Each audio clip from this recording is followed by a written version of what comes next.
그 애가 간판을 바꿔 달았습니다. 아무 말도 없이. 30년을 새벽 4시에 일어나 이 골목을 걸어온 제 이름이 하루아침에 사라졌어요. 가족이라 믿었던 사람이 내 목줄을 쥐고 있었습니다. 근데 있잖아요. 저 무너지지 않았어요. 조그만 녹음기 하나가 제 30년을 지켜줬거든요. 그 애가 간판을 바꿔 단 날 저는 시장 골목 끝에 서서 한참을 움직이지 못했습니다. 지현이네 반찬. 형광등 불빛 아래 선명하게 박힌 네 글자를 보는데 이상하게 눈물이 나지 않았어요. 그냥 바람이 좀 차다 싶었습니다. 무릎이 시렸고요. 30년이었습니다. 새벽 4시면 눈이 떠졌고 눈이 오나 비가 오나 이 골목을 걸었어요. 손이 텄고 허리가 굽었고 머리가 샜습니다. 그렇게 번 돈으로 아들 학비 댔고 아들 결혼식 올렸고 아들이 데려온 여자 손잡고 잘 부탁한다고 했지요. 근데 그게 제 목줄이 될 줄은 꿈에도 몰랐어요. 오늘 제가 드릴 이야기는 반찬가게 이야기가 아닙니다. 제 이름을 도둑맞고 되찾기까지의 이야기입니다. 이름 석자. 박술래. 그게 제 전 재산이었다는 걸 저는 아주 늦게야 알았습니다. 제가 이 시장에 처음 들어온 게 1991년이었어요. 남편이 떠났습니다. 떠났다고 표현하면 좀 곱게 들리죠. 사실은 도망간 겁니다. 친구 보증을 잘못 썼다가 빚더미가 쌓이니까 어느 날 새벽에 그냥 나가더니 안 들어온 거예요. 아들 민재는 그때 8살이었고요. 손에 쥔 거라곤 없었습니다. 친정은 더 어려웠고 시댁은 우리도 모른다고 문을 걸어 잠갔어요. 저는 그냥 시장으로 갔습니다. 갈 데가 시장밖에 없었거든요. 2평이었어요. 정확히 2평. 접이식 테이블 하나 펴면 꽉 찼습니다. 거기서 시작했어요. 콩나물 무침, 시금치 나물, 멸치볶음. 레시피고 뭐고 없었어요. 그냥 제가 먹어온 대로 손 가는 대로 만들었습니다. 처음엔 하루 종일 서 있어도 10,000원을 못 벌었어요. 그래도 괜찮았습니다. 울 수가 없었거든요. 민재 앞에서 무너지면 그냥 끝이니까. 그렇게 버티다 보니 어느 해부턴가 단골이 생겼어요. 술래씨 깍두기는 여기밖에 없어.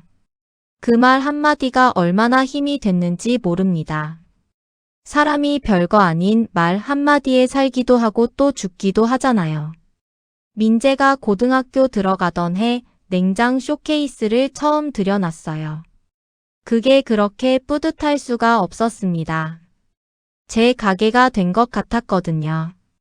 그 전까진 그냥 좌판이었는데 드디어 가게다 싶었어요. 그게 제 삶에서 제일 뿌듯했던 날 중 하나였습니다. 민재가 지현이를 데려온 게 2018년 봄이었어요. 처음 봤을 때 인상이 야무졌습니다. 눈이 똑똑해 보였어요. 악수를 청하는데 손이 차갑고 단단했어요. 저는 그게 좋았습니다. 나약하지 않아 보였거든요. 민재가 물렁물렁한 편이라 저는 오히려 며느리가 강단 있었으면 했어요. 결혼식 올리고 나서 지현이가 먼저 제안했어요. 어머니 저희가 가게 도울게요. 어머니 무릎도 안 좋으시잖아요. 그 말이 얼마나 고마웠는지 모릅니다. 저는 솔직히 좀 지쳐 있었어요. 30년을 새벽마다 혼자 일어났으니까요. 누가 옆에서 도와준다는 말이 그게 그렇게 따뜻하게 들릴 수가 없었습니다. 처음 1년은 진짜 좋았어요. 지현이는 부지런했고 손님 응대도 잘했습니다. 저보다 오히려 더 꼼꼼하게 재고 정리를 하더라고요. 민재도 퇴근하고 나서 배달을 도왔고요. 우리 셋이 저녁에 가게 문 닫고 나서 순댓국밥 한 그릇씩 먹던 기억이 나요. 지현이가 어머니 많이 파셨어요. 하고 물으면 저는 괜히 어깨가 으쓱했거든요. 그때가 제 인생에서 제일 덜 외로웠던 시간이었는지도 모릅니다. 그래서 더 아픈 거예요. 행복했던 기억이 선명할수록 그게 무너졌을 때의 충격이 더 크잖아요. 봄날이 길면 길수록 가을이 더 시리듯이. 언제부터였을까요? 아마 가게 매출이 오르기 시작하면서부터였던 것 같아요. 지현이가 SNS에 가게를 올렸고 젊은 손님들이 들어오기 시작했습니다. 포장 디자인도 바꿨어요. 예쁜 스티커를 붙이고 상자에 리본을 달았지요. 그건 좋았어요. 저도 좋다고 했고요.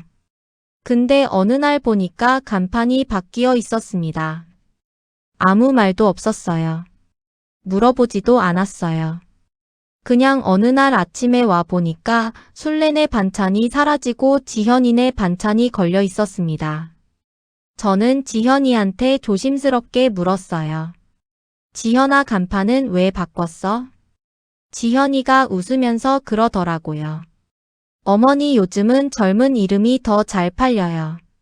마케팅이에요, 마케팅. 마케팅.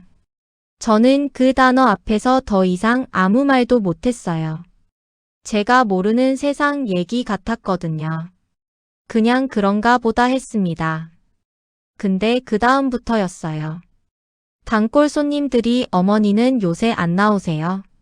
하고 물으면 지현이가 먼저 나서서 그러는 거예요. 어머니는 이제 은퇴하셨어요. 푹 쉬고 계세요. 저는 그 자리에 있었는데, 바로 옆에 서 있었는데, 마치 제가 투명인간이 된 것 같았습니다. 살아있는데 이미 없는 사람 취급을 받는 기분이 그게 얼마나 서늘한지 겪어보지 않으면 모릅니다. 그해 겨울부터 저는 배달을 돕겠다고 나섰습니다. 무릎이 시렸지만 가만히 앉아있는 게 더 아팠거든요. 몸이 아픈 건 참을 수 있어요. 근데 쓸모없다는 느낌은 그건 다른 종류의 통증입니다. 뼈가 아닌 데가 쑤시는 거거든요. 지현이가 웃으며 막았어요. 어머니 괜찮아요. 저희가 할게요. 어머니는 그냥 쉬세요. 처음엔 배려인 줄 알았습니다. 근데 그게 반복되니까 알겠더라고요. 배려가 아니었어요. 배제였어요. 가게 수익 얘기를 꺼냈을 때 처음으로 지현이 목소리가 달라졌습니다. 어머니, 저희가 얼마나 고생하는지 아세요? 배달에 SNS에 포장해 어머니는 그냥 나오시기만 하면 되잖아요. 저는 조용히 말했어요. 나는 나오지도 못하잖니. 그랬더니 지현이가 한숨을 쉬면서 그러더라고요. 어머니는 왜 맨날 이러세요? 저희가 어머니 위해서 이러는 거잖아요. 그 말이 무서웠습니다.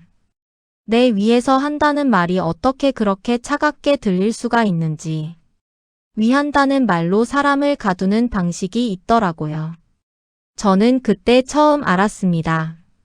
민재한테 전화했어요.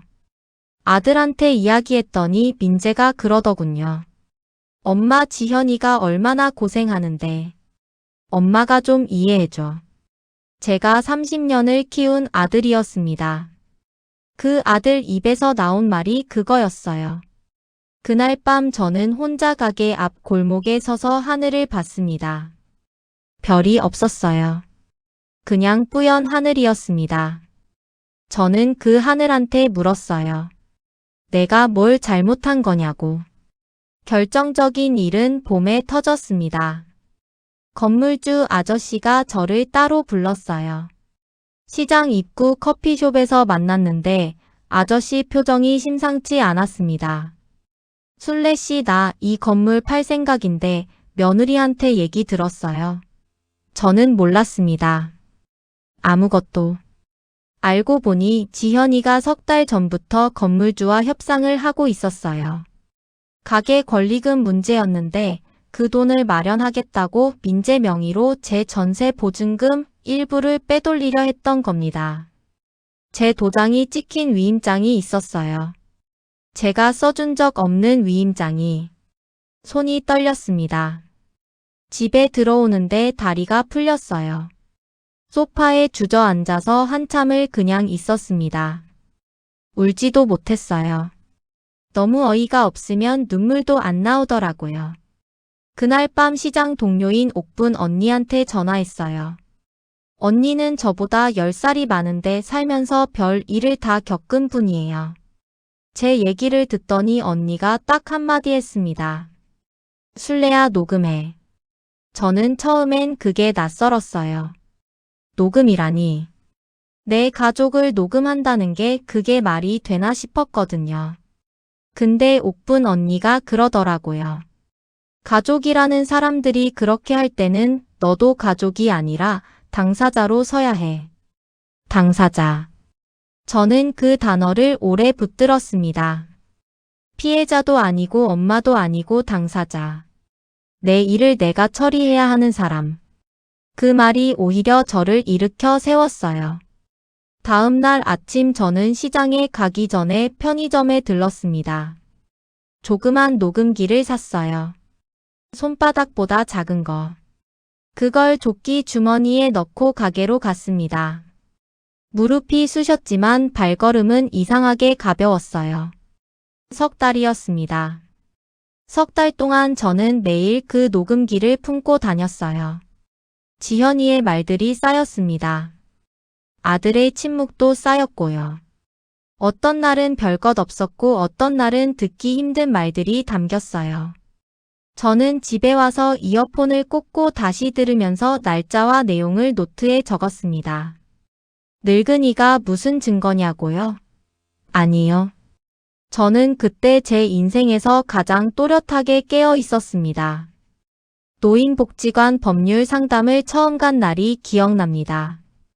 대기 번호표를 뽑고 기다리는데 옆에 저보다 더 연세 드신 할아버지가 앉아 계셨어요.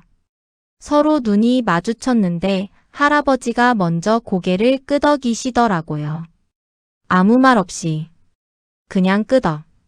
그게 어찌나 위로가 됐는지 모릅니다. 나만 이런 게 아니구나 싶었거든요.